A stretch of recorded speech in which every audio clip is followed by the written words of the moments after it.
Walang ginigilingan, walang pinoprotektahan, walang kasinungalingan. Serbisyong totoo lang.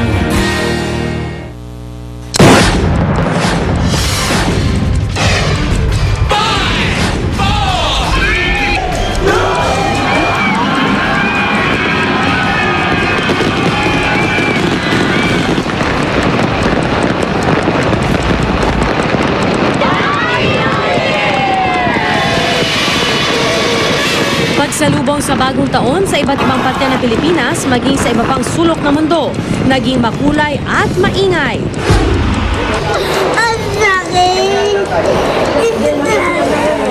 Pero bilang ng firecracker-related injury sa bansa, tumaas ngayon kumpara sa nakalipas na 5 taon ayon sa DOH. Kaliwat ka ng sunog na itala rin sa Metro Manila. At January 1, 2011 o 1111, maswerte raw.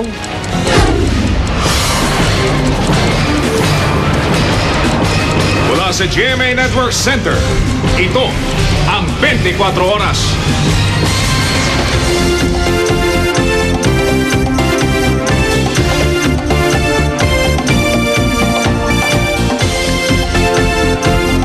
Happy New Year po mga kapuso. Sa kabila po ng pinaigting na kampanya ng otoridad laban sa paggamit ng paputok, mas dumami pa ang bilang naman na disgrasya ngayong taon kumpara sa nagdaang 5 taon. Batay sa tala ng Department of Health, may higit 500 ng holiday-related cases sa buong bansa. Ilan sa kanila isinugod sa Jose Reyes Memorial Medical Center sa Maynila. At nakatutok doon live si John Consulta. John. Pia Jiggy, kasama sa 546 na firecracker-related cases ang 20 biktima ng ligaw na bala o stray bullet. Samantala dito sa Jose Reyes Memorial Medical Center, tuloy-tuloy pa rin ang pagdating ng mga nabiktima ng paputok. Kabilang ang 12 anyos sa si San Rio sa mahigit 100 sinugod dito ngayong araw. Halos wala nang natira sa mga daliri niya matapos maputukan ng mga pinulot na pulbura. Pinakabata namang isinugod dito ang 3 taong gulang na si Justin Angeles. Nagulat ako, tumatakbo sa akin eh. Tay, may duga ko rito, naputukan ako ng pikulo. Naging abala rin sa Pasay General Hospital. 6 sa mga tinakbo roon, biktima ng pikulo. 2 naman ng ligaw na bala. Ligtas naman sila. Nakaupo lang po ako. Tapos biglang may pumutok na malakas, tapos naramdaman ko sa paa ko. Parang namanhid bigla yung paa ko. Tapos yun, may nakita silang bala. 34 o 7% ang itinaas ng bilang ng mga naputukan mula December 21 hanggang 31, 2010. Ayon sa DOH, mas mataas ito kumpara sa 512 na naidala sa parehong panahon noong 2009. 31 sa mga biktima ang kinailangang putulan ng daliri.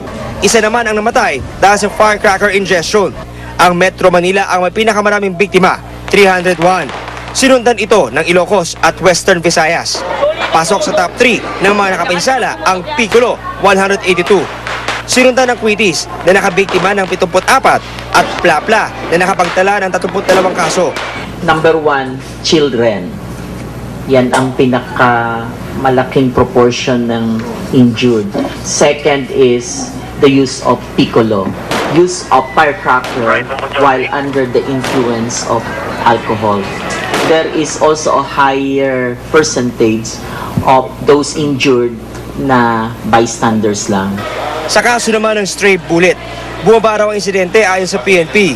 Nakapagtala ng 20 kumpara sa 24 na insidente noong 2009. Our best is still not yet enough. Sa pag-manufacture na lang natin umpisa nito dahil if they are already on the streets, it's really difficult. Paalala ng DOH sa mga biktima ng paputok na di pa rin nagpapatingin. So maapila kami sa kanila na magpatingin na. Baka matetano pa sila. Jiggy, ayon sa DOH, mananatiling nakataas ang Code White, ang pinakamataas na alarma sa lahat ng ospital hanggang January 5. At yan ang mga pinakalatest mula pa rin dito sa JRMMC. Balik sa iyo, Jiggy, at Happy New Year. Maraming salamat, John Consulta, at Happy New Year. Bukod sa mga naputukan, isinugod din sa Dr. Jose Reyes Memorial Medical Center ang mga pasyente na inatake sa puso, nasaksak at nabugbog. Yan ang tinutukan ni Cedric Castillo. Ito ang imaheng ginamit na panakot ng Department of Health sa mga balak magpaputok bilang salubong sa bagong taon. Pero bukod sa babala, tila nagsilbing pangitain ito sa isa na namang madugong simula ng taon. Hindi pa man pumapatak ang hating gabi, ito na ang eksena sa Jose Reyes Memorial Medical Center o JRMMC sa Maynila. Dugo ang mga kamay at sugatang mga mukha. Ganito naman ang unang mga sandali ng 2011 sa loob ng JRMMC. Wala nang patid ang dagsa ng mga pasyente, mapamatanda o paslit, namimilipit sa hapdi ng mga sugat na tinamo. Hindi na nagkanda umayaw ang emergency room. 4 na agad sa mga ito ang biktima ng mga paputok na mas malakas kaysa sa Piccolo. Pero ayon sa pamunuan ng JRMMC, meron pa rin daw dapat ipagpasalamat. Sa tingin ko, natuto na rin yung mga tao, although talaga hindi natin maiwasan na meron talaga nagpapaputok pa rin. Pero sa bilang ng pasyente ngayon, mukhang mas kokonti kumpara last year. Pag umaga, mas marami kasi yung mga galing from provinces, dinadala sa Manila. Halos magkaroon na ng komosyon dito sa loob ng emergency room ng JRMMC sa dami ng mga sabay-sabay na kailangan lapatan ng lunas. At ang mas nakakalungkot pa rin dito, bukod dun sa mga naputukan, ay yung dami ng mga biktima na wala namang kinalaman sa pagpapaputok. Naghahalo-halo na sa ER ang mga nahimatay, inatake sa puso, pati na rin ilang biktima ng road accident at maging pangangagat ng aso. Hindi rin lang iilang mga biktima ng pananaksak ang dinala sa JRMMC. Ang lalaking ito halos mawala na ng ulirat nang makarating sa ospital. May ilang nakaposas ng dalhin sa lugar, mga sospek sa reklamong pag-aamok at pananakit. Habang sunod-sunod ding nagdatingan ang mga biktima ng pambubugbog. Walang ginawang masama, ako binugbog. Nino? Ay, taga-recto eh. Pinalo ko ng barel, kaliwete may-ari, kinanan ako, 157. Dito ito sa ulo. Sa huli, walang nagawa ang mga tauhan ng ospital kundi ipagpaliban ang selebrasyon, tumugon sa tawag ng tungkulin at umasa minsan pa na sa susunod na taon, seseryosohin na ang mga babala. Cedric Castillo, nakatutok, 24 oras. Naging abala rin ang mga doktor sa Gat Andres Bonifacio Memorial Medical Center sa Tondo, Maynila nitong magdamag. Nakatutok si Trisha Safra. Sa gitna ng maingay at masayang pagsalubong sa 2011, sunod-sunod ang mga nadisgrasya at sinugod sa Gat Andres Bonifacio Memorial Medical Center sa Tondo, Maynila. Ilang minuto pagkapalit ng taon, dinala sa ospital si John Ray Das. Nasira ang ilong ni John Ray nang masabugan umano ng ipinagbabawal na Goodbye Philippines habang pinanonood ang mga nagpapaputok. Maawa naman kayo sa mga naputukan, pumigil na kayong paputok niyo. Diyos ko, nakakawa naman ang anak ko. 10 iba pang mga kasama niyang miron lang sa pagpapaputok ang nasugatan sa insidente. Ang 10 taong gulang na si Louie Mercadal hindi nagpaputok sa takot na masugatan. Pero kahit umiwas, nangyari pa rin ang kinatatakutan niya nang makatapak ng nakasinding Piccolo. Huwag na lang po sila magpapaputok. Kasi po nakakasakit. Meron ding mga nabiktima ng sariling kapangahasan at katigasan ng ulo. Malubhang nasugatan ang mata ni Ronaldo Dacanay nang sumabog bigla ang sinindihang plapla. Hiwa naman ang hintuturo at hinlalaki ni Edwin Dunayag nang maputukan ng Piccolo. Mula alas 9:30 ng gabi hanggang alas 3 ng madaling araw, 35 biktima na paputok ang dinala sa Gat Andres. 11 ang nadisgrasya ng Goodbye Philippines, 5 sa Piccolo at 3 sa Plapla. 2 biktima ng pamamaril at 1 biktima ng ligaw na bala din ang dinala roon. Mas kaunti at hindi gaano malubha ang kaso ng mga pasyenteng naputukan ngayong pagtatapos ng 2010 ayon sa pamunuan ng Gat Andres. Bagamat umaasang bababa pa ang mga kasong ganito sa susunod na bagong taon, mahigpit pa rin daw nilang paghahandaan at papaalalahanan ng publiko tuwing sasapit ang panahong ito. Trisha Zafra, nakatutok, 24 oras. Kaliwat ka ng sunog naman ang naitala sa iba't ibang lugar sa Metro Manila sa unang araw ng 2011. Yan ang tinutukan ni Mark Zambrano. Nagmistulang malaking ulingan ng ilang bahay sa Road 10 sa Navotas nang lamunin ng apoy ang halos 50 residential areas dito. Teorya ng mga otoridad, isang napabayaang kalan ang pinagmulan ng sunog. Sinasabi nga natin na di balidaan tayo ng bagyo, wag lang sunog. Kaya hinihingi natin sa mga kababayan natin na doble ingat. Sa Parañaque, 14 million pesos na halaga ng pantalon, t-shirt at sportswear ang nilamon ng apoy sa sunog sa isang pabrika at warehouse. Wala namang naiulat na nasawi sa sunog na tumagal ng halos 4 na oras. Faulty electrical wiring naman ang tinitingnang dahilan ng sunog sa isang apartment compound sa Mandaluyong kaninang umaga na umabot sa 3rd alarm. Nagmula ang sunog sa Kisame, sa taas. Kasi nung pumunta ako dyan, ang sunog talaga sa taas. Wala sa baba. May sunog ding sumiklab sa 2 palapag na gusali sa Sampaloc, Manila na nagsimula sa attic. Patuloy pang iniimbestiga ng tunay na sanhi ng sunog. Dakong alas 10 ng umaga naman ang matupok ang isang kwarto ng gusaling ito sa Philippine Normal University sa Maynila. Posibleng electrical overload daw ang sanhi. Meron kando na may live yung kuryente. Ayon sa Bureau of Fire Protection, mahigit 20 ang naitala mula alas 8 ng umaga ng December 31 hanggang alas 8 kaninang umaga. Mas mababa ito ng 68% kumpara sa parehong period noong isang taon. 12 o 48% dito ang tinatawag na structural fires o sunog sa mga bahay, building at mga pabrika. 6 na sunog ang naitala sa Manila, 4 sa Quezon City, 2 sa Malabon, Las Piñas, Muntinlupa at Pasig, at tig-isang insidente naman sa Valenzuela, Caloocan, Makati, Parañaque, Taguig at Marikina. Patuloy namang pinapaalala ng mga otoridad na maging mapagmasid tayo sa ating kapaligiran. Payo nila, huwag iwanang nakasaksak ang electrical appliances, isaayos ang mga wiring sa bahay, at huwag mag-iwan ng kandila at kalan na nakasindi para iwas sakuna. Mark Zambrano, nakatutok, 24 oras. Kaligtasan mo sa Alerto 24.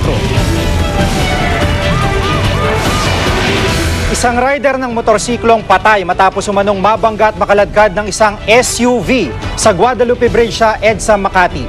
Si Ian Cruz sa Alerto 24. Nakaandusay at wala ng buhay sa Guadalupe Bridge sa northbound ng EDSA Makati ang motorcycle rider na ito nang datna ng GMA News alas 5:45 na umaga kanina nang mabangga at makaladkad nang may 50 metro ang biktima ng nakabanggang SUV na minamaneho ni Rafael C. Sa pamamagitan ng lisensya sa pagmamaneho, kinilala ang biktima na si Jesus de la Cruz ng Bagumbong, Caloocan. Tumangging magpa-interview ang driver ng SUV. Pero sinabi niya sa Makati Traffic Enforcement Unit nasa inner lane daw siya habang nasa outer lane daw ang motorsiklo bago nangyari aksidente. So pagdating nga doon sa puno ng tulay, isa nag-swerve sa kaliwa. Sino? Yung motorcyclist. Kaya naging dahilan ng aksidente. Aminado naman daw si na nakainom siya at may kabilisan ang kanyang pagmamaneho. According sa kanya, nasa 60 to 80 lang daw takbo niya. Mabilis yun. Medyo may kabilisan na konti. Patuloy ang pagsiyasat ng otoridad sa aksidente. Sasampahan daw si C ng kakulang kaso. Ian Cruz sa Alerto 24. Dead on arrival ang isang lalaki matapos bumangga ang kanyang minamanehong tricycle sa isang SUV rin sa EDSA Cubao. 6 na iba pang sugatan. Si Salima Refran na Alerto 24. Sa trahedya nagsimula ang taong 2011 para sa pamilya Nilio. Patay ang kaanak nilang si Basil Lawrence sa makabanggaan ng minamaneho niyang tricycle ang isang SUV sa EDSA Cubao umaga ng Sabado. Alas 5:30 ng bawian ang buhay ang biktima sa East Avenue Medical Center dahil sa tindi ng tinamong sugat. Ang kanyang mga sakay na 2 kaibigang minor de edad nananatiling kritikal ang kondisyon. Kwento ng ina ng sakay ni Basil, nag-iangkas lamang ang kanyang anak na si Senki kay Basil nang hinatid ito sa terminal ang nanay na tutungo sa Manaoag. Pauwi na nga sila. Dumaan, siyempre dadaan sila doon. Nalinatid nga nila yung nanay yata ng driver. All of them in a serious condition, but the most critical would be this patient, no? Basically, wala na po siya. Kitang-kita sa cellphone video na ito ang tindi ng aksidente kanina. Ang isa sa mga biktima nakahandusay pa sa kalsada, habang ang sidecar nahiwalay na sa motor. Ang nakabanggang SUV nakatagilid na. Ayon sa mga saksi, mabilis ang takbo ng 2 sasakyan nang biglang lumipat ang lane ng tricycle. Itong motor nandito kanina. Ngayon, bigla siyang gumawi dito. Nung paggawi rito, yung tuli nung sasakyan, ma'am, hindi na nakontrol. Inabot yung puwitan. Nagpreno siya, pero ang haba na nung pinireno niya, ma'am, inabot pa rin. Bahagyang nasugatan ng mga sakay ng SUV na minaneho ni Annalyn Lee. Kasama niya ang kanyang 2 kapatid at pinsan. Inaalam pa rin ng mga otoridad ang tunay na nangyari sa aksidente, pero obserbasyon nila, konting ingat sa pagmamaneho, lalo na itong panahon na to. Pagkatapos, pang tricycle talagang hindi dapat nasa EDSA. Bawal talaga sila. Sa Amy Manafra, Naka-Alerto, 24.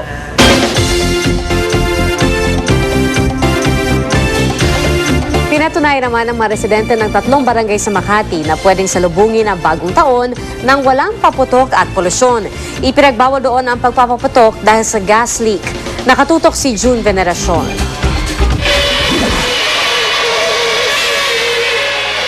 Dahil bawal ang paputok at pailaw, turotot at iba't ibang klase ng paingay ang bumida sa magsulubong ng bagong taon sa 3 barangay sa Makati City.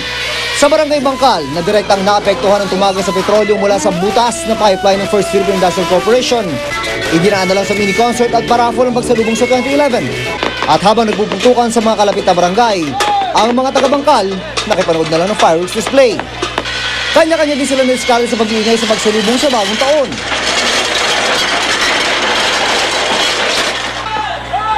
Ang isa namang ito, sa lumang latay binuhos ang katiyan ng daliri sa pagpapaputok. Sa gilid ng West Tower Condominium kung saan may nakukolekta pa rin mga produktong petrolyo, videoke ang pinagkaabalahan ng mga residente. Ito lang ang nagbigay buhay sa paligid ng West Tower sa magpapalit ng bagong taon. Pero kung may natutuwa, ito raw ang mga alagang aso ng pamilyang ito na sa unang pagkakataon ay nakalabas ng bakuran para salubungin ng bagong taon ngayong walang naglalakasang paputok sa kanilang lugar. Mas okay sa amin yung ganito, tahimik lang. Paputok lang kasi okay na sa amin. Really? Paputok, grabe paputok ito. Talagang puro paputok lang dito. Tsaka makaya talaga. For so long a time, ngayon lang nakalabas sa mga aso niya. Ngayon lang ho. Hindi sila natatakot ngayon. Ah, talaga? At mukhang nag-enjoy sila. Enjoy na kasi sila. Taon na taon.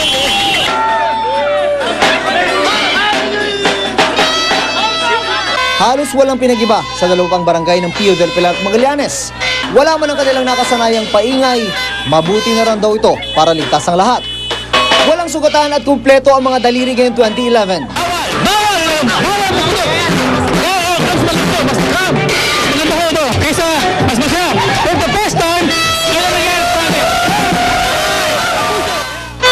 Sa 3 barangay nito ng Makati, makikitang pwede naman palang salubungin ng bagong taon na walang paputok, walang polusyon, at iwas disgrasya.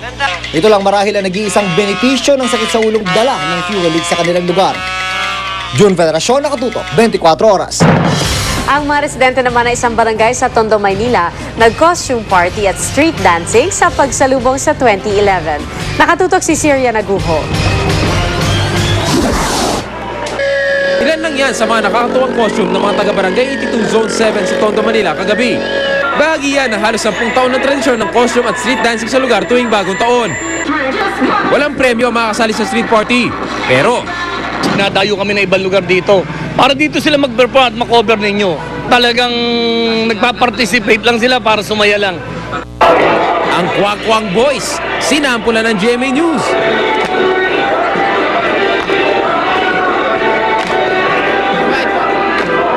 Mga quick mga tay. Sino nag-isip ng choreo nyo, sir? Kami rin, kami. Oo, kami lang. Hindi naman nagpatalo ang tribo ni Nene Ching.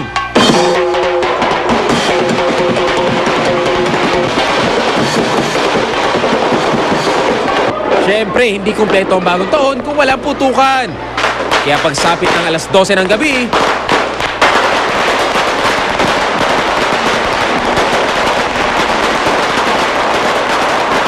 meron din namang mga ilan nila na nagpukpok na lang ng mga kaldero at mga pinggan kaysa magpaputok. Sa gitna ng kasayahan, nagka-tensyon sa isang eskinita sa Dandan Street na magkasaksakan umano ang 2 magkainuman. Buti na lang daw at naawat ang iba pang makikigulo at nadala agad sa ospitalan ng saksak. Sa kabila nito, hindi na bago ang mood ng mga residente na talaga namang tuwang-tuwa sa pagpasok ng bagong taon.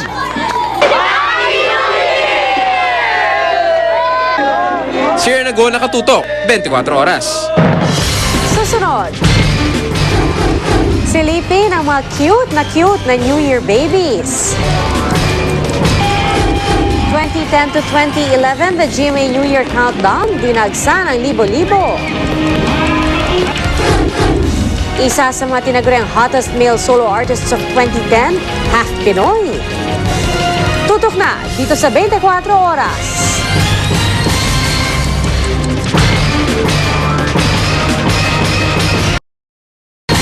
Ilang Ilang sanggol ang ipinanganak sa Dr. Josefa Abella Memorial Hospital kasabay ng pagsalubong sa bagong taon. Kaya tuwang-tuwa ang kanilang mga magulang lalo pat pinaniniwala ang swerte raw ang mga New Year baby. Nakatutok si Julius Segovia.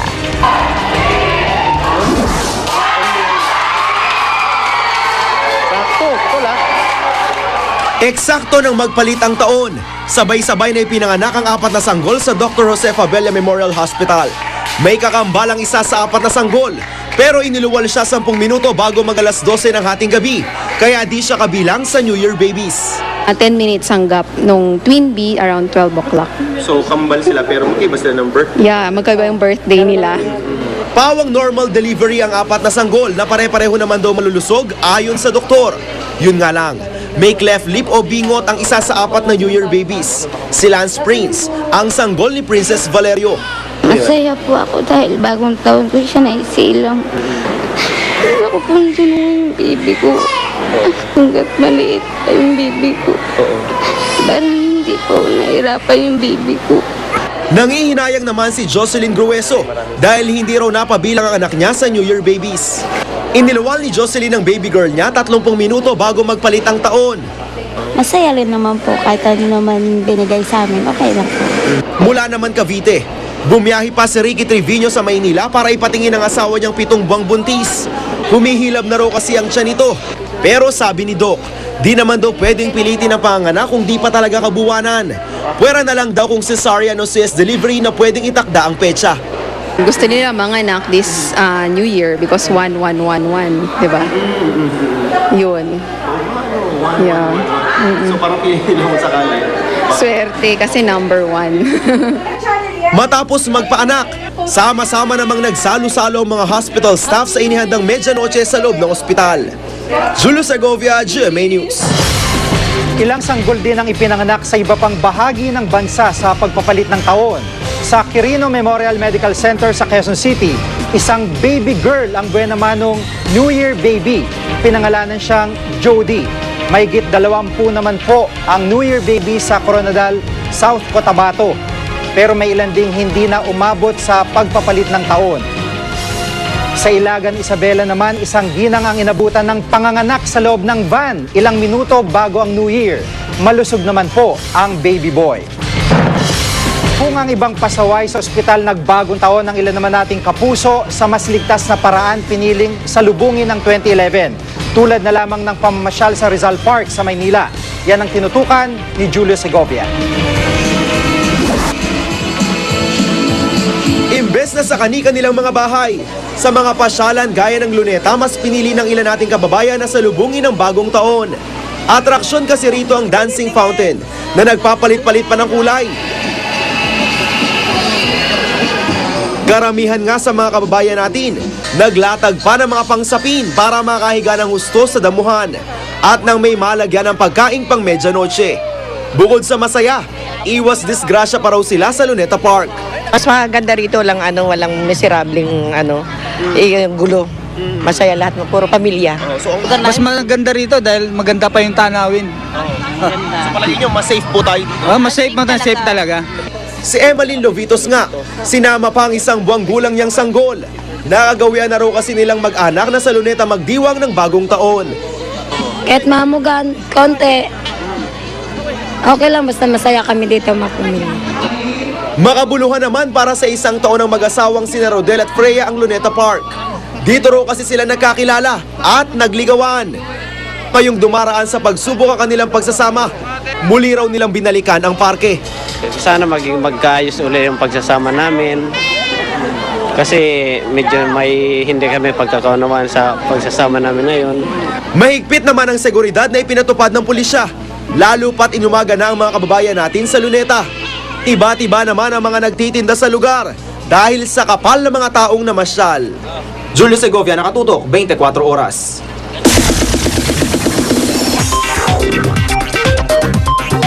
Libo-libo ang dumaksa sa Mall of Asia para sa 2010 to 2011 The GMA New Year Countdown. At talaga namang enjoy ang lahat dahil sa dami ng artistang nakasaya. Yan ang report ni Mika Papa.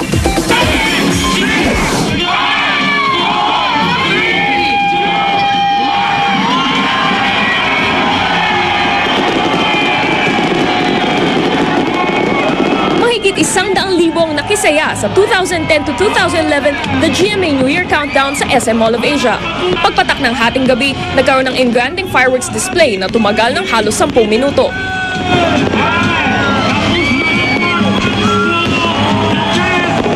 Sabay namang nagpakitang gilas ang The Great American Circus.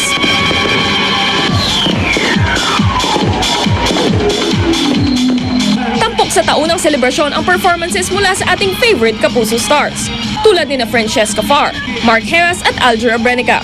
Kaya naman hindi pa nagsimula ang programa, dagsa na ang umaasang makasulyap sa kanilang mga idol. Ang pamilyang ito, hindi lang sinama ang buong angkan, kundi pati na rin ang handang pang-medianoche. Ano pagdala nyo? Spaghetti po tsaka fruit salad.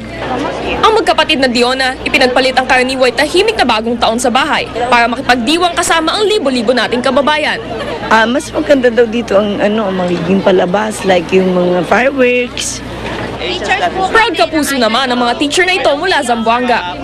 Gusto naming masaksihan paano mag-New Year dito sa Manila since nandito naman kami para magbakasyon. So pumunta na kami dito. Sa saya ng selebrasyon, lahat ng ating Kapuso, binati ang 2011 ng nakangiti. Micaela Papa, nakatutok, 24 oras. Ano-ano naman kaya mga pagkain pumatok sa panlasang Pinoy sa nakaraang 2010? Iyan po ang tinanong namin sa aming Twitter kahapon. Narito po ang top 10 sa 2010 batay sa boto ng ating mga youth scooper. Pang-10 ang chicken inasal. Tayo naman sa ika-8 at ika-9 na pwesto ang fried ice cream at sinigang. Marami naman po ang nagtay sa ika-4 hanggang ika-7 pwesto. Yan po ay ang fried noodles, frozen o flavored taho, ice cream at adobo. Pumangatlo naman ang pasta, pangalawa po ang frozen yogurt at ang pinakapatok daw, ang ice scramble. Para kay Cum Laude, paborito raw niya ang street food na scramble na ngayon nabibili na rin sa mga mall. At para naman kay Janong Jennifer, mas pipiliin daw niya ang frozen yogurt sa halip na ice cream dahil mas healthy raw ito. Sali lang po sa botohan ng top 10 sa 2010 para naman sa pinakapatok na OPM bands. Mag-reply lang sa twitter.com/GMAnews gamit ang hashtag na top 10 sa 2010. Susunod, milyong-milyong tao dumagsa sa Rizal Park ngayong araw para mamasyal. Family bonding din sa Malabon Zoo naman. Ang pagsalubong sa bagong taon mula sa iba't ibang sulok ng mundo. At January 1, 2011 o 1111, maswerte nga ba? Tutukan dito sa 24 oras.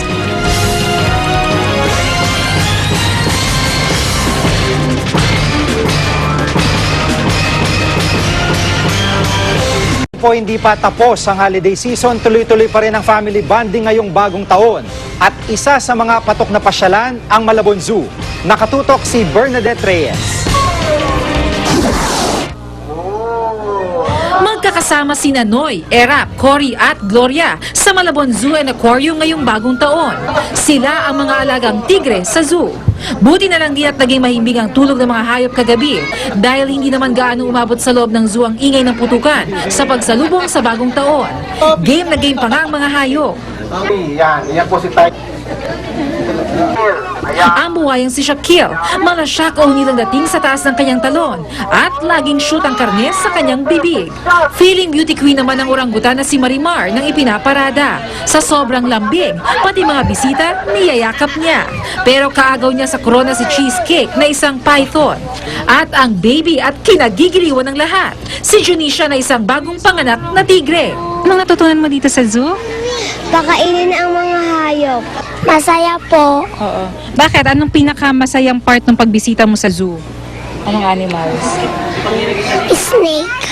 Bukod sa pagiging isang pasyalan ng mga lugar kagaya nitong zoo, ay isang lugar kung saan maaaring matuto ang mga kabataan ng tamang pagpapahalaga sa mga hayop at sa kalikasan. Para may realize niya kung paano alagaan ng mga hayop. Paano mahalin na pares din ng parang tao. Medyo malayo-layo lang para hindi sila makagat. Mapanganib ba ng mga hayop na ito pagsisiguro ng namamahala? Ligtas daw rito ang mga bata dahil na-train ang mga ito. kakaunti na lang daw ang mga ganitong uri ng hayop. Kaya mahalagang maturuan ng kabataan kung paano mapapangalagaan ang lahi ng mga ito. Unang pinapatay ng global warming are the innocent and helpless animals in the wild. So when we have all of these shows inside the Malabon Zoo, we are able to inspire the children to reduce, reuse, recycle. Bernadette Reyes, Nakatutok, 24 Oras. Kumpara noong isang taon, mas mataas daw ang bilang na manaputokang isinugod sa East Avenue Medical Center sa Quezon City. Nakatutok doon live si Victoria Tula. Victoria? Pia, dahil nga mas mataas ang bilang ng mga naputokan na isinugod dito sa East Avenue Medical Center, nakikiusap ang mga doktor na huwag na magpaputok at huwag na rin paglaruan pa ang mga naiwang basyo at pulbura ng paputok. Bago magpalit ang taon, nakapagsaya pa ang mga doktor at iba pang medical personnel dito.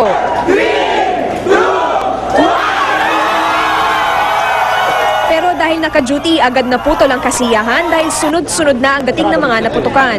Merong mga batang nadamay lang sa pagpapaputok ng mga nakatatanda. May nag-quitis, tapos gumanon. Tapos? Pumutok sa amin yung quitis. Si Carlos nadamay lang din. Napadaan kami sa may nagtawag nito yung may nagpatutok na sinturon ni Odas. Tumama sa akin yung tumalsik. Si Shirley, biktima ng ligaw na bala. Nakapo na nga kami kasi kakain na nga kami. May narinig namin ang lakas ng putok. Hindi ko nga alam kasi siyempre paputukan sa labas. Na na lang nila, nakita na lang nila na may dugo yung ko. Tapos pag ganun ko, dyan yung bala dyan. Bakas naman sa mukha ng 9 na taong gulang na si John ang pagsisisi. Inipon ko po ang pulbura, tapos sinindihan ko po. Tapos? Tapos dumikit sa kamay ko. Ilan lamang sila sa 58 biktima ng paputok na isinugod sa East Avenue Medical Center nitong Disyembre. Mayroon ding 7 biktima ng ligaw na bala. Kumpara noon, mas mataas ang bilang ng mga isinugod sa EAMC ngayon. Itigil na sana yung pagpapaputok. Anyway, na-enjoy na nila yung kagabi. Kung mayroon mang sobra sa kanilang mga paputok, pwede na nilang i-discard. New Year's resolution naman ng mga nabiktima. Uulit ka pa ba, kuya? Di na po. Sakit po eh. Pia, sa mga oras na ito ay nadagdagan pa ng 8 ang mga isinugod na biktima ng paputok dito sa East Avenue Medical Center. Happy New Year, Pia. Maraming salamat, Victoria Tulad. Happy New Year. Tunghayan po natin ngayon ang pagsalubong sa bagong taon sa iba pang bahagi ng bansa. Nakatutok si Mark Zambrano.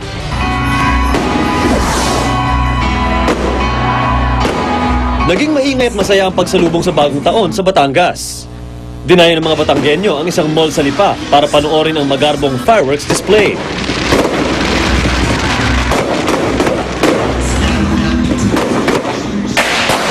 Pero may ilang pasaway pa rin at nagpaputok ng mga pinagbabawal na pikulo at plapla. Sa tala ng Batangas Provincial Police, mahigit 30 ang bilang ng mga taong naputukan at 2 naman ang tinamaan ng ligaw na bala sa lalawigan. Sa Bulacan, 85 ang biktima ng paputok. Karamihan sa mga biktimang isinugod sa ospital, nakainom. Sa Isabela naman, 18 ang inisyal na naiulat na biktima ng paputok. Pinakagrabe rito, lalaking hindi agad nabitawan ang pinaputok ng whistle bomb. Halos napinsala ang kanyang 3 daliri sa kamay. Bagamat hindi humawak ng paputok, nadisgrasya pa rin ang lalaking ito sa Coronadal, South Cotabato. Matapos aksidenteng tamaan ng kwitis ang kanyang kanang mata. Hindi naman napuruhan si Jerry Nolasco.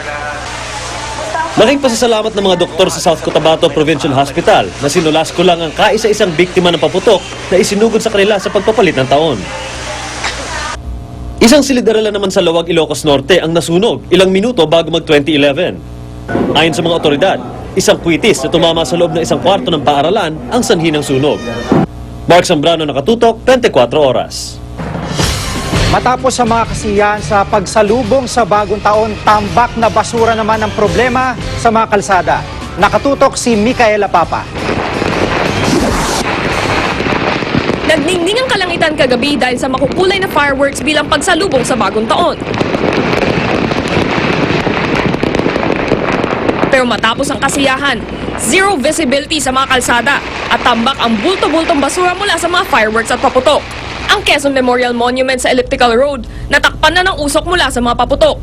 Sa kahabaan ng E. Rodriguez Avenue, hindi lang balat ng paputok ang nagkalat, kundi pati na rin ang bakas ng medianoche. Sa cleaning operations ng Police Maynila sa Recto kaninang umaga, gumamit pa ng fire truck upang matanggal ang masangsang na amoy. Yung mga ibang vendors kasi, dahil dyan na naka-stay, ang ginagawa nila, kapag umiihi, nilalagay na lang sa supot o kaya sa bote, tapos dyan na rin binubuhos sa kalsada. Sabi ng Metropolitan Manila Development Authority, hindi masama ang magdiwang. Siguraduhin lang na malilinis ang kalsada kinabukasan. Kaya balak ng ahensyang isang guni sa susunod na Metro Manila Mayor's Council, magkaroon na lang ng designated area sa Metro Manila kung saan pwede magpaputok. Pwede namin ma-manage yung any externalities like pollution, kalat. Micaela Papa, nakatutok, 24 oras. Abangan! January 1, 2011 o 1111, maswerte raw? Tutukan dito sa 24 oras. Mga kapuso, napansin nyo ba na pare-parehong 1 ang petsa ngayong araw? 1111. Sabi ng iba, swerte raw ang petsa ngayon. Nakatutok si Lia Manyala. Ngayong January 1, 2011, napili ng mommy at daddy ni Baby Akio na siya'y pabinyagan. Bukod sa ngayon lang daw sila nagkapera, sabi rin daw ng isa sa mga ninang, maswerte ang araw na ito. Maswerte siguro. Ganon, yung dala ng New Year sa kanila. Maswerte nga ba ang January 1, 2011 o 1111? Aba sabi ng feng shui expert, oo. Itong araw to, lahat na activities magaganda. Pakasal, magpabinitag, mag-open ng business. Dragon sign daw kasi ang dominant sign ngayong araw na ito, kaya kahit anong balak mong gawin ngayon, papala rin ka. Kung balak mo naman magpakasal sa November 11, 2011 o 11-11-11, maswerte rin ito. Magandang araw din ang 11-11-11 para makipagbati sa inyong mga kaaway. Ang 11-11-11 daw kasi ay simbolo ng peace at reconciliation. Pero todo man ang swerte sa araw na ito, may kailangan ka raw gawin. Isang way para makuha ko yung blessing na sinasabi ko, to go to church, hear mass, and say thank you. Maswerteng buwan naman daw para magbukas ng negosyo ngayong taon ang March, April at June. Mas maganda rin daw magpakasal sa May at June. Kung babiyahe, magandang itapat daw ito sa May, September o October. At ngayong taon, asahan na raw na mas maraming mabubuntis. Karamihan daw dyan, hindi planado. At ang maswerteng mga buwan ng panganganak ngayong taon ay ang unang 6 na buwan ng 2011. Lia Manyalak, nakatutok, 24 oras. At yan po mabalik ang aming tinutukan sa nakalipas na 24 oras. Maraming salamat sa inyong pagtitiwala at Happy New Year po mga kapuso. Isang mapayapa at manigong bagong taon po sa ating lahat. Mula sa tahanan ng katotohanan, ako po si PR Kanghel. Ako po si Jiga Manica, dito ang GMA. Walang kinikilingan, walang pinoprotektahan, walang kasinungalingan. Walang bahid politika, serbisyong totoo lamang. At dahil hindi natutulog ang balita, makatuto kami 24 oras.